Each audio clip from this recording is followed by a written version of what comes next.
Welcome to our YouTube channel science creatures. आज हम पढ़ेंगे न्यूक्लिक एसिड्स के बारे में। न्यूक्लिक एसिड क्या होते हैं? न्यूक्लिक एसिड नाम से पता चल रहा है, सबसे पहली बात न्यूक्लियस में प्रेजेंट होते हैं। न्यूक्लियस में प्रेजेंट होते हैं, केंद्रक में प्रेजेंट होते हैं और आनुवंशिक सूचनाएं रखते हैं। आनुवंशिक genetic information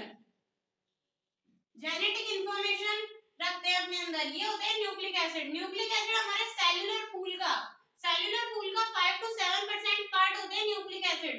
nucleic acid nucleus में प्रेजेंट होते हैं, पर जरूरी नहीं है सिर्फ न्यूक्लियस में प्रेजेंट होते हैं। कुछ न्यूक्लिक एसिड माइटोकॉन्ड्रिया में, क्लोरोप्लास्ट में और हमारे कोशिका द्रव्य में जैसे आरएनए प्रेजेंट होता है, तो वो न्यूक्लियस के साथ साथ इन कोशिकाओं में भी प्रेजेंट रहते हैं, जैसे mitochondria, chloroplast and cell plasm. इनके अंदर आरएनए, इन दोनों कोशिकाओं के अंदर खुद का पर्टिकुलर डीएनए प्रेजेंट रहता है। ठीक है, अब सबसे पहले न्यूक्लिक एसिड होते क्या है? न्यूक्लिक एसिड होते हैं हमारे DNA and RNA. DNA and RNA, DNA and RNA के बारे में सबने पढ़ा हुआ है कि डीएनए क्या होता है एंड आरएनए क्या होता है। ये हमारे जेनेटिक सूचनाएं रखते हैं। डीएनए की फुल फॉर्म होती है डीऑक्सी राइबोस न्यूक्लिक एसिड और इसकी होती है राइबोस न्यूक्लिक एसिड। तो न्यूक्लिक एसिड है ना, तो डीएनए एंड आरएनए जो होते हैं वो हमारे न्यूक्लिक एसिड होते हैं। ठीक है, फर्स्ट आता है डिस्कवरी। न्यूक्लिक एसिड की डिस्कवरी किसने करी थी? न्यूक्लिक एसिड की डिस्कवरी करी थी एक साइंटिस्ट थे जिनका नाम था मिशर। मिशर ने की थी। मिशर ने न्यूक्लिक एसिड की खोज करी थी, पर इसे न्यूक्लिक एसिड नहीं बोला था, इन्होंने बोला था डब्ल्यूबीसी, जो पस कोशिकाएं होती है। क्योंकि डब्ल्यूबीसी में आपको पता है डब्ल्यूबीसी के अंदर एक केंद्र की, द्विकेंद्र की, त्रिकेंद्र की केंद्र प्रेजेंट रहते हैं, तो उनके अंदर जो है वो कोशिका द्रव्य से बराबर मात्रा में या लगभग मात्रा में जो आइडेंटिफाई किया जा सकता है ना, उतना न्यूक्लिक एसिड प्रेजेंट रहता है, उतना न्यूक्लियर पार्ट प्रेजेंट रहता है। तो मिशर ने ना पश कोशिकाओं के अंदर जो पस सेल्स हुआ करती थी उनके अंदर न्यूक्लिक एसिड की खोज करी, पर मिशर ने उसे बोला था न्यूक्लिन। मिशर ने जो वर्ड दिया था वो न्यूक्लिन दिया था। तो न्यूक्लिक एसिड वर्ड किसने दिया? न्यूक्लिक एसिड वर्ड हमें दिया था अल्टमान ने। अल्टमान एक साइंटिस्ट थे जिन्होंने न्यूक्लिक एसिड वर्ड दिया था। ये तो उसने डिस्कवरी थी कि सबसे पहले किसने खोजा। सबसे पहले इसे एफ मिशर थे जिन्होंने न्यूक्लिक एसिड की खोज करी थी डब्ल्यूबीसी के पस कोशिका के अंदर, पर उन्होंने उसे न्यूक्लिक एसिड ना बोलकर न्यूक्लिन कहा। और जो न्यूक्लिक एसिड वर्ड है वो हमें दिया था अल्टमान ने। ये पता चल गया डीएनए एंड आरएनए जो होते हैं वो न्यूक्लिक एसिड होते हैं। अब आता है सबसे पहले कि ये डीएनए एंड आरएनए किन-किन चीजों से मिलकर बने होते हैं। ये जो न्यूक्लिक एसिड है वो किन-किन चीजों से मिलकर बना रहता है, कौन-कौन से एलिमेंट, कौन-कौन से यौगिक इनके अंदर प्रेजेंट रहते हैं। तो डीएनए जो है इसके अंदर नाम से पता चल रहा है डीऑक्सी राइबोस। तो इसके अंदर जो शुगर है, सबसे पहले शुगर, ठीक है। फर्स्ट नंबर पे न्यूक्लिक एसिड क्या है? बायोमोलिक्यूल है, तो ये पॉलीमर है। ठीक है, इनके जो मोनोमर होते हैं उनको सिंपलीफाई करते हैं हम आगे जाके। जैसे जो होते हैं न्यूक्लिक एसिड वो होते हैं पॉलीन्यूक्लियोटाइड चेन। पॉलीन्यूक्लियोटाइड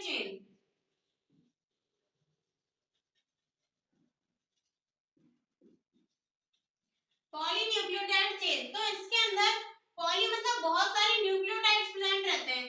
तो अब देखते हैं न्यूक्लियोटाइड क्या होता है। न्यूक्लियोटाइड किन-किन चीजों से मिलकर बना होता है? न्यूक्लियोटाइड जो है वो न्यूक्लियोसाइड प्लस फॉस्फेट से मिलकर बना रहता है। न्यूक्लियोसाइड प्लस फॉस्फेट मतलब इसको आगे जाके जैसे इसका पाचन हो रहा है ना, वैसे हम इसको करते जा रहे हैं। जैसे हमारे पास एक डीएनए प्रेजेंट था, डीएनए को हमने देखा, डीएनए के अंदर क्या है? डीएनए क्या है? पॉलीन्यूक्लियोटाइड चेन है एक, जो डबल स्ट्रैंडेड होती है। पॉलीन्यूक्लियोटाइड चेन है। पॉलीन्यूक्लियोटाइड को हम और तोड़ेंगे तो पॉलीन्यूक्लियोटाइड में से हमें मिला न्यूक्लियोटाइड। न्यूक्लियोटाइड को जब आगे तोड़ा तो वो हमें मिलता है न्यूक्लियोसाइड एंड फॉस्फेट। न्यूक्लियोसाइड के अंदर क्या होता है? न्यूक्लियोसाइड के अंदर होती है हमारी sugar plus nitrogen base. Nucleoside जो होता है वो होता है शुगर प्लस नाइट्रोजन बेस। तो अब जो है हमारा न्यूक्लिक एसिड वो तीन चीजों से मिलकर बना है जो सिंपल है, सिंपल मोनोमर्स है। इसके होते हैं शुगर, सेकंड नंबर आता है नाइट्रोजन बेस, थर्ड नंबर आता है फॉस्फेट। ठीक है, अब हम देखते हैं शुगर। कार्बोहाइड्रेट के अंदर देखा था कि डीएनए एंड आरएनए के अंदर कौन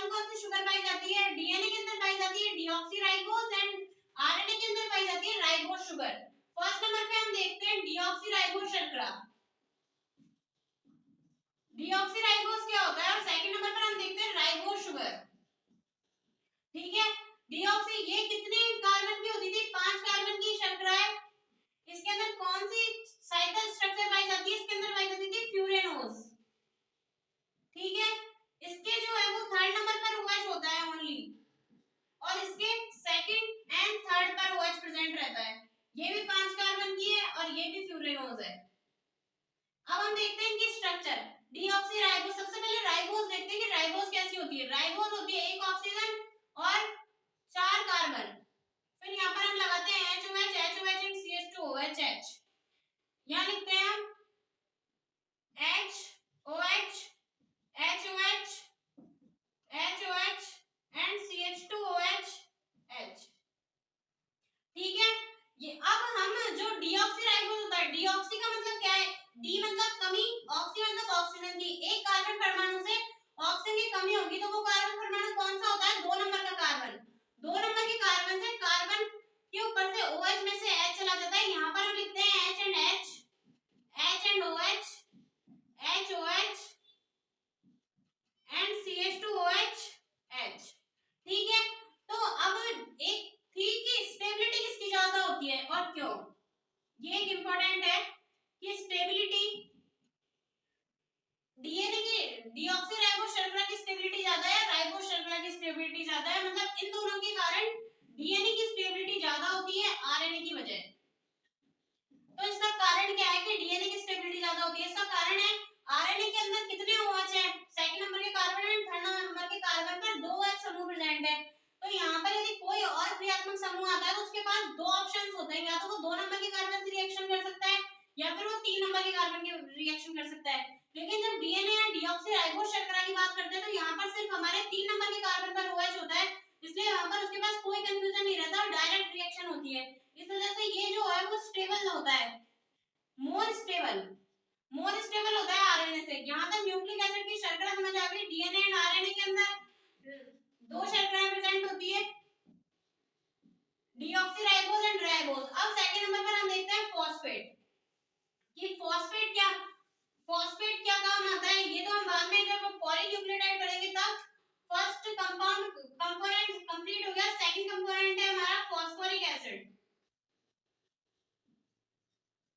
फॉस्फोरिक एसिड की स्ट्रक्चर होती है H3PO4, इसको ऐसे लिखते हैं P double bond O, OH, OH and OH।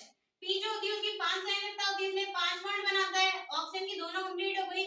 ये यदि इसका H हटा दें तो इसके ऊपर माइनस आ जाता है, इसको लिखते हैं H2PO4 माइनस या फिर HPO4-2। ठीक है, यहाँ तक कंप्लीट है फॉस्फोरिक एसिड, ये सेकंड कंपोनेंट है। थर्ड कंपोनेंट हमारा आता है नाइट्रोजन बेस। नाइट्रोजन बेस कौन कौन से हैं, होते हैं डीएनए एंड आरएनए के अंदर। डीएनए के अंदर तो हमारे प्रेजेंट रहते हैं adenine, guanine, cytosine and thymine.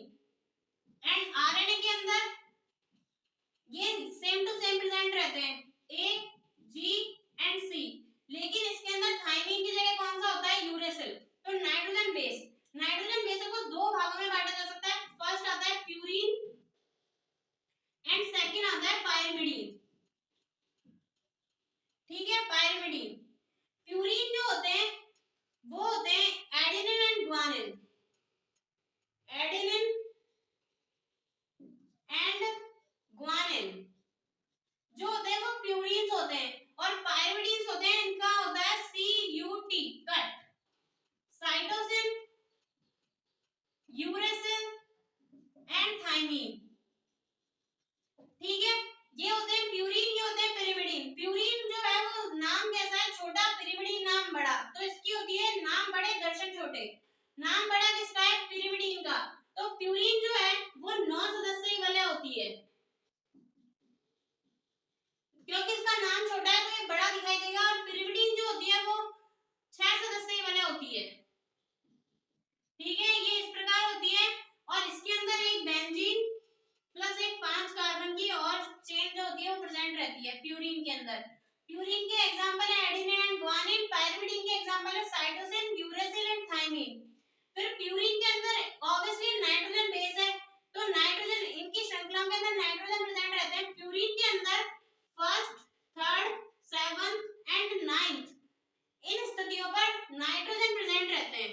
ठीक है, नाइट्रोजन किस स्थिति पर रहते हैं, first, third, seventh and ninth. इसके अंदर फर्स्ट एंड थर्ड पर नाइट्रोजन प्रेजेंट रहते हैं। प्यूरिन जो है, प्यूरिन के अंदर एग्जांपल आते हैं हमारे adenine and guanine. Purine pyrimidine के साथ बॉन्ड बनाते हैं, हाइड्रोजन बॉन्ड, ये आगे देखेंगे। फिर उसके बाद हमारा आता है नाइट्रोजन बेसिस के अंदर ही हमारा एक नियम आता है चार्कॉफ नियम एंड हाइड्रोजन बॉन्डिंग। कि कैसे ये आपस में बॉन्डिंग करते हैं। तो हमारा एक ए टी जी सी, ये इसकी ट्रिक होती है, इसको याद करो। ए टी जी सी, ए और टी के बीच में डबल बॉन्ड, जी एंड सी के बीच में ट्रिपल बॉन्ड पाया जाता है। ये डबल बॉन्ड क्या है? हाइड्रोजन बॉन्ड है। आपको पता है फोन, ये तीनों एलिमेंट क्या बनाते हैं? हाइड्रोजन बॉन्डिंग करते हैं। ये तीनों एलिमेंट हाइड्रोजन के साथ प्रेजेंट रहते हैं तो ये हाइड्रोजन बॉन्डिंग बनाते हैं। तो ऑब्वियसली नाइट्रोजन बेसिस के अंदर नाइट्रोजन प्रेजेंट है, तो ए डबल बॉन्ड टी मतलब दो हाइड्रोजन बॉन्डों के द्वारा आपस में जुड़े रहते हैं।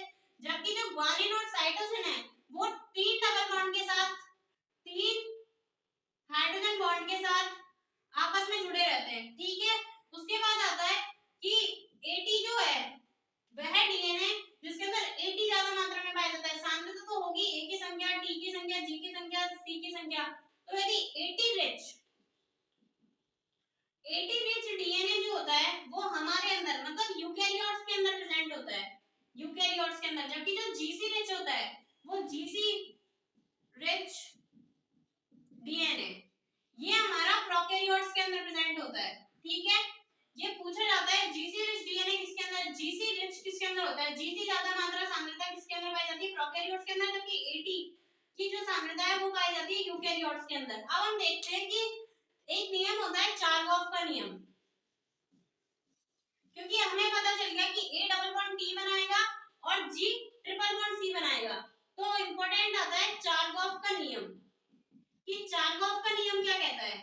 ये नेक्स्ट टॉपिक है इसका, चारगॉफ का नियम। चारगॉफ का नियम क्या कहता है कि ए जो है टी से डबल बॉन्ड बना रहा है, तो ए जितने होंगे उतने ही टी होंगे।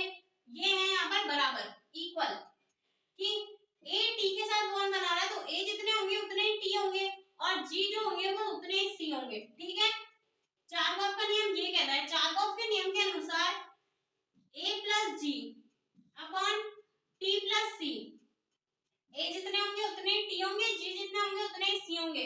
इसकी वैल्यू कितनी होगी? 1। ये तो होती है 1, मतलब चारगॉफ ने बताया था कि किसी भी डीएनए के अंदर जितने एडेनिन होंगे उतने ही थाइमिन होंगे, जितने ग्वानिन होंगे उतने ही साइटोसिन होंगे। ठीक है, और यदि आरएनए की बात करते हैं तो यहाँ पर टी को प्रतिस्थापित कौन करता है? कि अभी हम डीएनए की बात कर रहे हैं, लेकिन यदि हम आरएनए की बात करते हैं तो हम इस टी को है ना सिंपल यूरेसिल में प्रतिस्थापित करके बात करेंगे कि ए की जगह ए के साथ कौन बनाएगा? यू बनाएगा और वही डबल बॉन्ड बनाता है। ठीक है, उसके बाद चारगॉफ ने बताया था कि ए की सांद्रता टी की सांद्रता के बराबर, मतलब जितने नंबर ऑफ एडेनिन होंगे उतने ही थाइमिन होंगे, जितने जी होंगे उतने ही सी होंगे। तो ऑब्वियसली ये जो होता है उसका मान 1 होगा। और यदि बात करते हैं a plus T upon G plus C, ये नॉट इक्वल 1 और ये जो होता है वो यूनिक होता है। ये जो है यूनिक होता है हर जाति के लिए। जैसे प्रोकैरियोट्स के अंदर 0.9 होता है तो वैसे इसकी मात्रा तो जो है यूनिक होती है। ये होता है चारगॉफ का नियम। ठीक है, उसके बाद हम देखते हैं न्यूक्लियोसाइड के अंदर कौन कौन सी बॉन्डिंग पाई जाती है। न्यूक्लियोसाइड्स के अंदर बॉन्डिंग, क्योंकि न्यूक्लियोटाइड जो है वो किस किस से मिलकर बना होता है? Nucleoside plus phosphate. तो अब हम देखते हैं न्यूक्लियोसाइड, न्यूक्लियोसाइड किससे मिलकर बना होगा? Sugar and nitrogen base. ठीक है, इन दोनों के बीच में जो बॉन्डिंग पाई जाती है उसको बोलते हैं एन ग्लाइकोसाइडिक बॉन्ड। ऑब्वियसली जब हम कार्बोहाइड्रेट के बारे में पढ़ रहे थे तो कार्बोहाइड्रेट्स के अंदर ग्लूकोज जो है दूसरे ग्लूकोज से कौन से बॉन्ड द्वारा जुड़ता था? वो होता था ग्लाइकोसाइडिक बॉन्ड। तो इसके अंदर भी जब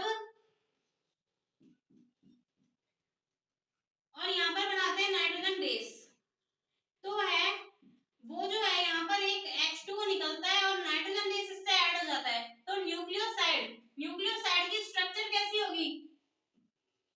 यहाँ पर ऑक्सीजन और यहाँ पर हमारे जुड़ जाते हैं जैसे नाइट्रोजन बेस। वो एडेनिन हो सकता है, ग्वानिन हो सकते हैं, साइटोसिन हो सकते हैं, थाइमिन हो सकते हैं। ठीक है, ये होती है हमारी न्यूक्लियोसाइड। न्यूक्लियोसाइड के अंदर कौन सा बॉन्डिंग पाया जाता है? N glycosidic bond. अब आता है हमारा न्यूक्लियोटाइड। इंपॉर्टेंट कि न्यूक्लियोटाइड जो है उसके अंदर एक इंपॉर्टेंट बॉन्डिंग पाई जाती है जिसे बोलते हैं फॉस्फोडाइएस्टर बॉन्ड। ये हमारे डीएनए के फॉर्मेशन के अंदर सबसे इंपॉर्टेंट बॉन्ड आता है। तो अब हम देखते हैं न्यूक्लियोटाइड। न्यूक्लियोटाइड क्या होता था? न्यूक्लियोसाइड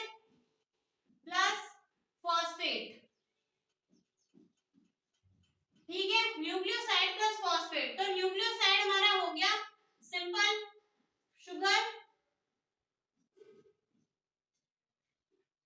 प्लस यहाँ पर हमने लिया एडेनिन, ठीक है, यहाँ पर CH2OH H HOH H H H उसमें लिख दो, ठीक है, ये हो गया हमारा न्यूक्लियोसाइड। अब यहाँ पर फॉस्फेट किस किस से जुड़ेंगे, ठीक है, फॉस्फेट देखते हैं। सबसे पहले फॉस्फेट जो है डाई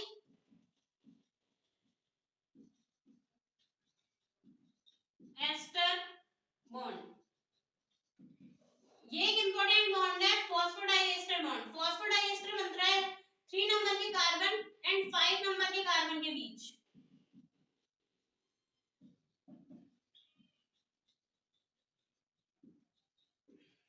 ठीक है, ये होता है 3 नंबर के कार्बन एंड 5 नंबर के कार्बन के बीच। यहाँ पर एक और बनाते हैं, तो यहाँ पर 5 नंबर का कार्बन कौन सा है, 5 नंबर का कार्बन है ये वाला। सबसे पहले जो है फॉस्फेट हमारा डीएनए कौन सा, डीएनए के अंदर कौन सा आयन होता है, फॉस्फेट जो है, फॉस्फेट को जब सिंपलीफाई करा था तो फॉस्फेट के अंदर H2PO4 माइनस लिखा था। H3PO4 तो जो है वो उदासीन होता है, उसके बाद हम जो लिखते हैं वो होता है H2PO4 माइनस, ठीक है। तो जो डीएनए होता है वो हमारा ऋणायन होता है, उसके अंदर ऋणायन प्रेजेंट रहते हैं, ठीक है, डीएनए के अंदर ऋणायन प्रेजेंट रहते हैं। तो इसी वजह से जो हिस्टोन प्रोटीन होती है, हिस्टोन प्रोटीन कैसी होती है, हिस्टोन प्रोटीन जो होती है वो हमारी पॉजिटिव होती है, मतलब कि ये धनायन होती है। हिस्टोन प्रोटीन जो होती है वो हमारी धनायन होती है, ठीक है। अब सबसे पहले न्यूक्लियोटाइड बनाना, न्यूक्लियोसाइड प्लस फॉस्फेट होता है, तो यहाँ पर फॉस्फेट कहाँ जुड़ता है, यहाँ जुड़ता है इस वाले कार्बन पर, इस वाले कार्बन पर जुड़ता है, OH निकल जाता है, OP double bond O OH O minus. तो ये जो बॉन्ड है इसको तो बोलते हैं phospho ester bond, phospho ester bond, ठीक है, क्योंकि ये एक है। तो अब इस पूरी श्रृंखला को बोलते हैं न्यूक्लियोटाइड। जो डीएनए होता था वो क्या होता था, पॉलीन्यूक्लियोटाइड। तो अब हमारे पास न्यूक्लियोटाइड बन गया। अब हमें पॉलीन्यूक्लियोटाइड बनाना है, तो पॉलीन्यूक्लियोटाइड के अंदर दो न्यूक्लियोटाइड जो होते हैं उन्हें आपस में जोड़ने के लिए जो बॉन्ड होता है वो होता है फॉस्फोडाइएस्टर बॉन्ड, ठीक है, न्यूक्लियोटाइड आ गया। फिर उसके बाद हम देखते हैं पॉलीन्यूक्लियोटाइड कैसे बनाएंगे। सारे कंपोनेंट देख लिए थे, अब उसके बाद हम देखते हैं पॉलीन्यूक्लियोटाइड कैसे बनाते हैं। फर्स्ट आता है हमारा, हमने ये क्या बनाई, शर्करा, यहाँ हमने जोड़ दिया एक नाइट्रोजन बेस, इसके ऊपर CH2O P double bond O OH O minus, ये भी यदि माइनस, ठीक है। उसके बाद हम यहाँ लिखते हैं HOH HH, ये हो गया एक न्यूक्लियोटाइड, ठीक है। अब यहाँ पर हम बनाते हैं दूसरा, क्योंकि डाई एस्टर बॉन्ड बनाने के लिए तो दो न्यूक्लियोटाइडों को आपस में जोड़ेंगे ना, तो यहाँ पर मान लिया साइटोसिन है। तो फिर हमने बोला था कि जो है 3 नंबर के कार्बन एंड 5 नंबर के कार्बन, ये वाला होगा 5 नंबर का कार्बन, ये वाला होगा 3 नंबर का कार्बन। 3 नंबर के कार्बन और 5 नंबर के कार्बन के बीच में फास्फोरस से एक बॉन्ड बनता है, इस बॉन्ड को कहते हैं फॉस्फो डाई एस्टर बॉन्ड, ये होता है फॉस्फोडाइएस्टर बॉन्ड। और ये जो होता है वो होता है, कौन सा बॉन्ड होता है, फॉस्फो एस्टर बॉन्ड। और शुगर और नाइट्रोजन बेस के बीच में कौन सा बॉन्ड होता था, शुगर और नाइट्रोजन बेस के बीच में होता है एन ग्लाइकोसाइडिक बॉन्ड। तो ये 3 बॉन्ड होते हैं, और यदि ये तो एक बन गई, ये समझ में आ रहा है ना कि ये तो एक स्ट्रैंड बन गया। यदि ये आरएनए होता तो पहली बात तो इसके अंदर यहाँ पर OH आ जाता, तो ये तो राइबो श्रृंखला हो जाती, और तो ये इसका एक स्ट्रैंड बन गया। यदि दो, क्योंकि डीएनए जो होता है वो डबल स्ट्रैंडेड होता है, डबल स्ट्रैंडेड होता है, तो यहाँ पर एक और नाइट्रोजन बेस आएगा, यहाँ पर एक और नाइट्रोजन बेस आएगा, और ये सेम चीज इधर की इधर होती है, ठीक है। और यहाँ पर कौन सा बॉन्ड बन जाता है, हाइड्रोजन बॉन्डिंग, हाइड्रोजन बॉन्डिंग हो जाती है। तो इसके अंदर जो है एक न्यूक्लियोटाइड के अंदर 3 बॉन्ड पाए जाते हैं, फॉस्फोएस्टर बॉन्ड जो कि एक फॉस्फेट अणु एंड ग्लूकोज के छठे कार्बन के बीच में होता है, और फिर फॉस्फोडाइएस्टर बॉन्ड जो कि दो न्यूक्लियोटाइड को आपस में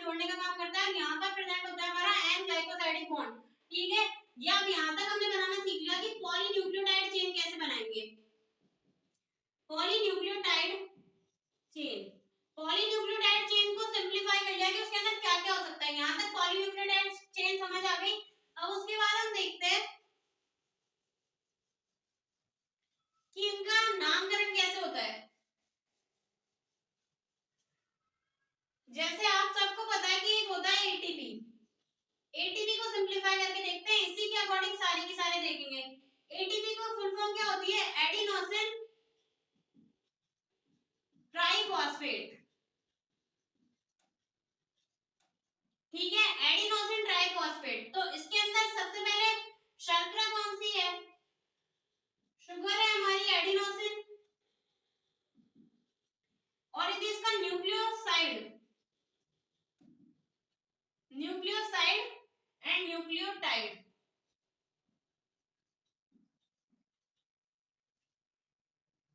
जो इसका न्यूक्लियोटाइड है वो होता है एटीपी। एटीपी को क्या बोलते हैं? Adenylic acid. सेम ऐसे यदि नाइट्रोजन जो बेस है, सॉरी ये नाइट्रोजन बेस है, या शुगर गलत लिखा था, नाइट्रोजन बेस। उसके बाद आता है ग्वानिन। ग्वानिन को क्या लिखेंगे? Guanylic acid. सेम साइटोसिन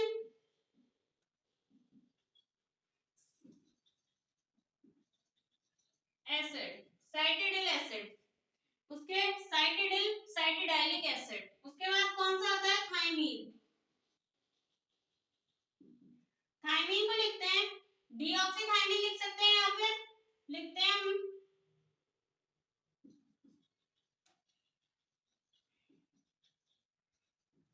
ठीक है।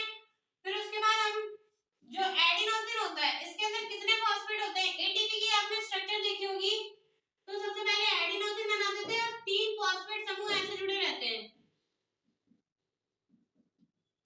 तो ये जो 3 फॉस्फेट समूह होते हैं यही होते हैं ट्राइफॉस्फेट। ये होता है एटीपी। ठीक है, एटीपी तक आ गया। ये हो गया हमारे डीएनए कंप्लीट हो गया। अब डीएनए के अंदर हम एक चीज पढ़ते हैं, डीएनए का डबल हेलिकल मॉडल।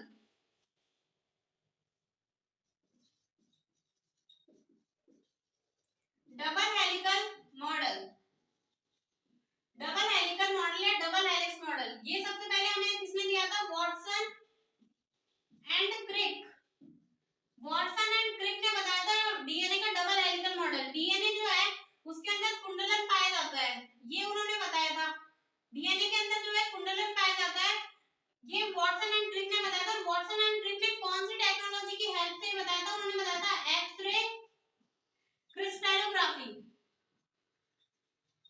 ये एनसीईआरटी के अंदर है। एक्स-रे क्रिस्टलोग्राफी के द्वारा वॉटसन एंड क्रिक ने डबल हेलिकल मॉडल दिया था। इसके लिए वॉटसन एंड क्रिक को नोबेल प्राइज भी मिला था। तो इसके अंदर उन्होंने क्या क्या बताया था?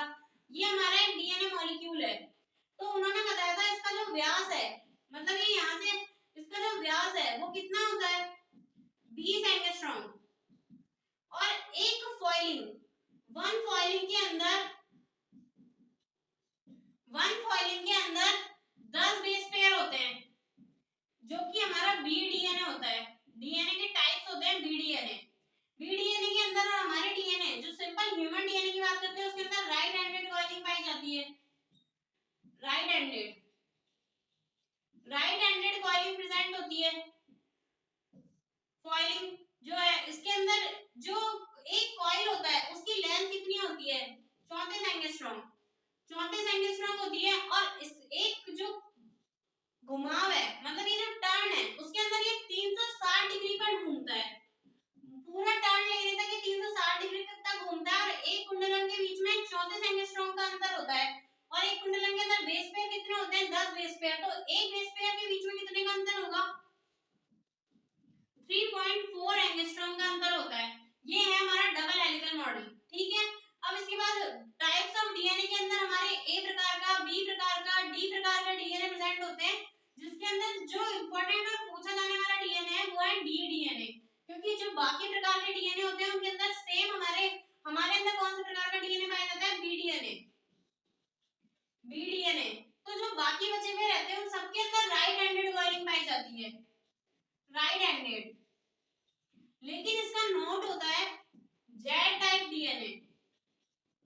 जो जेड डीएनए होता है उसके अंदर सबसे पहले हमारे अंदर कितने बेस पेयर पाए जाते थे, एक कुंडलन के अंदर मतलब 360 घूमता है ना, वहां तक कितने बेस पेयर पाए जाते हैं, तो हमारे अंदर पाए जाते थे 10 बेस पेयर, तो इनके अंदर जेड टाइप डीएनए के अंदर पाए जाते हैं 12 बेस पेयर। और ये जो है ये इसलिए इंपॉर्टेंट है क्योंकि सिर्फ जेड प्रकार के डीएनए के अंदर ही लेफ्ट कॉइलिंग पाई जाती है, लेफ्ट हैंडेड कॉइलिंग पाई जाती है, बाकी जितने भी डीएनए होते हैं उन सबके अंदर जो है वो राइट हैंडेड कॉइलिंग पाई जाती है।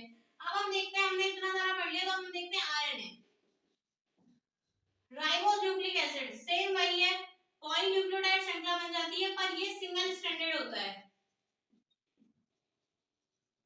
सिंगल स्ट्रैंड होता है इसके अंदर सिर्फ एक, ठीक है। जो डीएनए होता है उसके अंदर होता है हमारा डबल स्ट्रैंड, तो आरएनए जो होता है उसके अंदर होता है, तो सबसे पहला जो आनुवंशिक पदार्थ था, फर्स्ट हमारा आनुवंशिक पदार्थ कौन सा था, आरएनए था, फर्स्ट आनुवंशिक पदार्थ आरएनए था। इसलिए जब हम जेनेटिक्स पढ़ते हैं तो उसके अंदर हम एक टॉपिक पढ़ते हैं आरएनए वर्ल्ड, तो हमारा जो पहला आनुवंशिक पदार्थ था वो हमारा था आरएनए, ठीक है। कितने प्रकार के आरएनए होते हैं, 3 प्रकार के आरएनए प्रेजेंट होते हैं, rRNA, tRNA and mRNA. RRNA कौन सा आरएनए होता है, ribosomal RNA, ribosomal RNA, ribosomal RNA जो होता है वो राइबोसोम के अंदर प्रेजेंट होता है। जो टोटल आरएनए होते हैं उसके अंदर सर्वाधिक मात्रा में मैक्सिमम क्वांटिटी में प्रेजेंट होता है, ये कम से कम 80 to 85% होता है टोटल आरएनए का, ये हमारे राइबोसोम के अंदर प्रेजेंट होता है ऑब्वियसली। और ये जो तीनों आरएनए, आरएनए का काम क्या होता है, हमारे जो यूकेरियोटिक कोशिका है उसके अंदर आरएनए का काम होता है प्रोटीन संश्लेषण का, ठीक है। उसके बाद आता है टीआरएनए, ट्रांसपोर्ट आरएनए। टीआरएनए हमारी कोशिका के अंदर 10 से 15% प्रेजेंट रहता है टोटल आरएनए का, 10 से 15%। टीआरएनए का क्या काम होता है, अमीनो एसिड्स लेकर आता है, जब प्रोटीन संश्लेषण होता है तो अमीनो एसिड्स को लाने का काम करता है ये।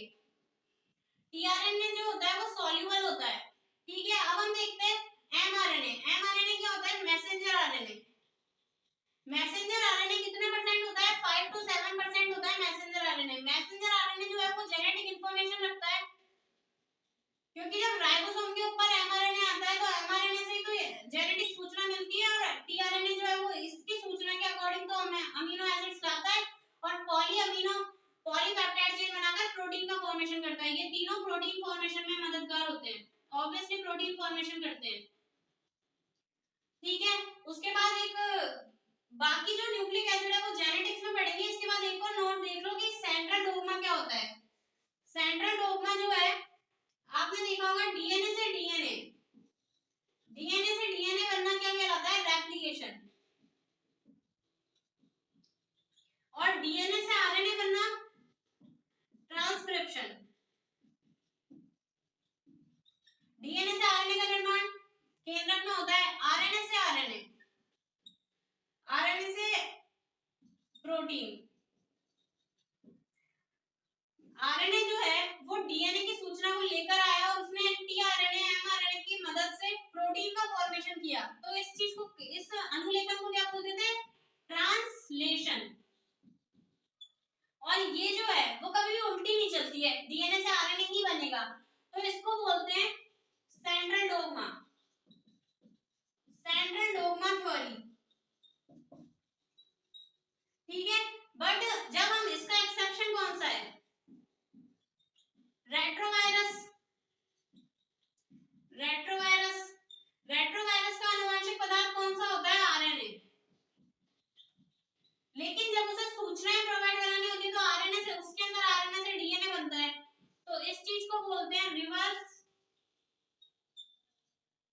सेंट्रल डोग्मा थ्योरी, ठीक है। यहां तक हमारा